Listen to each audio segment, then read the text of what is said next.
देवों के देव महादेव को 3 आँखें हैं, इसीलिए महादेव को त्रिलोचन भी कहा जाता है।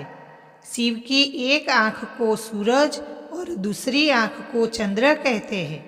एक दिन माता पार्वती ने अपने पति भगवान शिव से पूछा, हे महेश्वर, आपकी 3 आँखें क्यों हैं?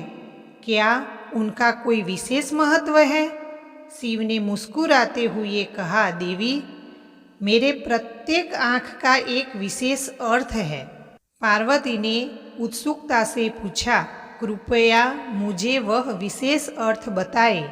शिव ने उत्तर देते हुए कहा, पहली आँख से मैं संपूर्ण ब्रह्मांड की सृष्टि, स्थिति और संहार को देखता हूँ।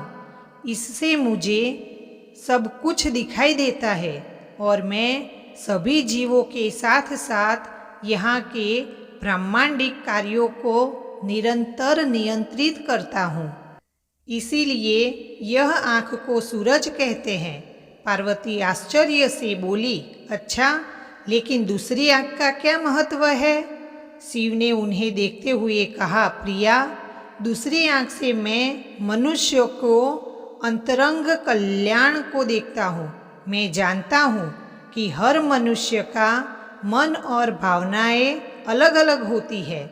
इस आँख से मैं उनके कर्मों और मन की गहराई को समझता हूँ और उनके अंतरंग कल्याण के लिए उन्हें मार्गदर्शन करता हूँ। मेरी दूसरी आँख को चंद्र कहते हैं। पार्वती आदर से बोली, वाह, यह बहुत उत्तम है। और तीसरी आँख का क्या महत्व है प्रभु? शिव ने गंभीरता से कहा, प्रिया, तीसरी आँख से मैं सभी जीवों की पीड़ा और दुख को देखता हूँ। जब कोई जीव दुखी होता है तब मैं उसे समझता हूँ और उसके दुख को कम करने के लिए उसका साथ देता हूँ।